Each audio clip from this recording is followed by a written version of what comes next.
Hey guys, welcome to Black Angus Reviews, the place to be for new comic book readers. Sorry, I'm a little out of touch doing these.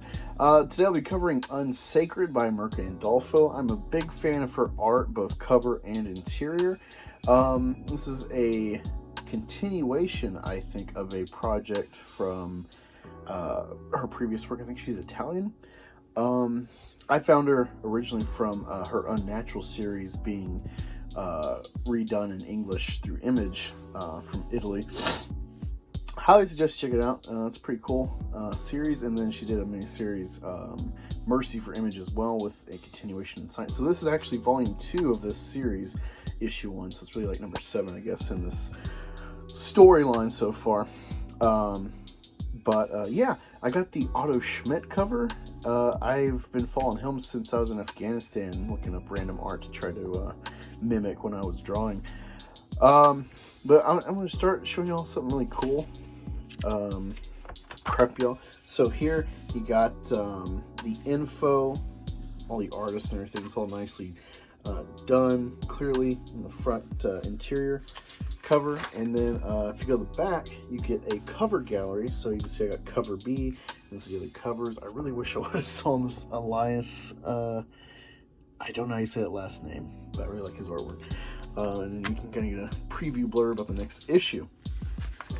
So right off the bat, I'll preface, this is like a sensual, kind of like a Sejic style. Is what she does. She really knows how to accentuate her female character's sexuality, and she doesn't really do the high detail pinups, but she really brings to life, despite a more cartoon style, the female physique, the male gaze. So she's really nice, and because she's writing and she's also working at DC, I think, with Punchline still, and probably other projects, she actually has off and on, depending on the issue, some assistance with the artwork, and you'll see on the bottom of each page she'll initial the other artist. And so you kind of get credit, and you can kind of tell, oh, here's this guy's page versus Mirka's art. But yeah, so like I said, this is kind of sensual. It reminds me of like Sejic, not so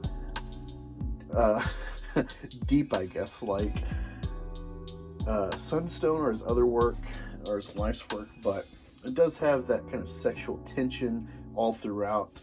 And it's got kind of it feels kind of retro in the way it's presenting it.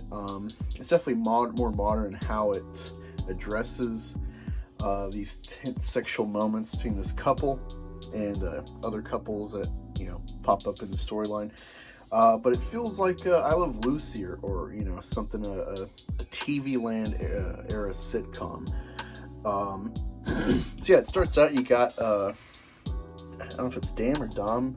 I think his name's Damiano, and his angel wife Angelica, and they have a baby, Eden, which is funny because when I had my daughter, Eden was a name floating around. But yeah, so you got the classic new baby scenario for a young couple. Mom is always tired because she's feeding, and so Dam is doing his part to you know, pay his dues or whatever with the kid, and of course just help his wife, and you know, he's hoping he gets some rewards for it later on. And so you advance a little in age with Eden, and she's, you know, singing with Daddy. He's apparently in a band on the side along with being a taxi driver, and of course he's really tense because they haven't been in bed for a while, with the kid getting in the way and work. And so every moment he thinks he's getting engagement with his wife, he thinks it's going to go to the bedroom. And of course, he always sets himself up for failure, which is funny and, you know, somewhat understandable or relatable. I honestly can say I never really had a problem with the kids interfering in that area of life, but you never know how life progresses.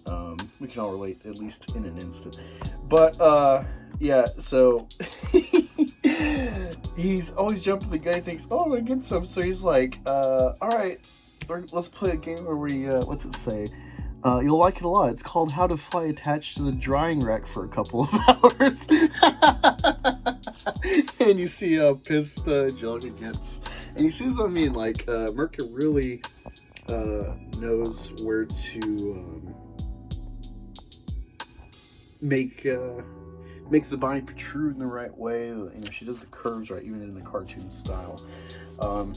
Reminds me of, I think it's Damiano that does Zombie Tramp in that indie series, that universe. Reminds me of that, but she's got, you know, more like the curves instead of like, you know, jagged edges and stuff. A little more realistic proportions for the body. But yeah, so he wants to, you know, get things going, and she's all pissed, and then she tells him, like, no, the big surprise is we have a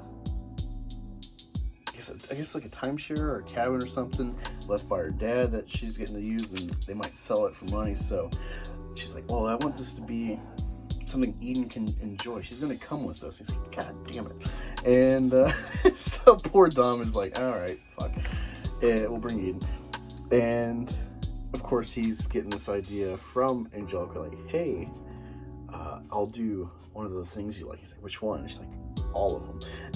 So he's like, hot dog, let's get there, let's, you know, do what we gotta do so I can get my goodies from Angelica. And of course he sucks as a driver. I don't know if it's supposed to be a thing that, like, he's a demon, so he can't really properly function like a 9 to 5 type of thing, because, you know, yeah, it's not really clear. And I'm going to go back and read volume 1 of this, because I do love Mirka's art, so I'll give it a chance. And I like the humor thus far. But they get to this place thinking it's going to be magical, and then they get there through the trees, and oh my god, it's a shithole. It's run down. And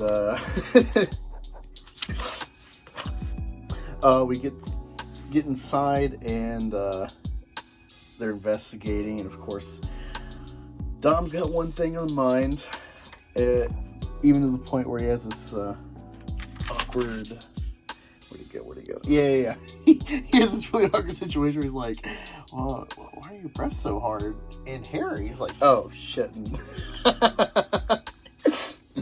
And so yeah, she takes Eden off. Dom is just chilling, and he's thinking about his parents. And of course, you get to see what his parents do, because he has a little brother, actually. I wonder what the relationship's like between them. But you see, like, he's a heathen, which is kind of like, what would you expect your demons? But yeah, you get this funny moment where it's like, the family, they're just like, what do we do with this kid? He's just always up our ass. And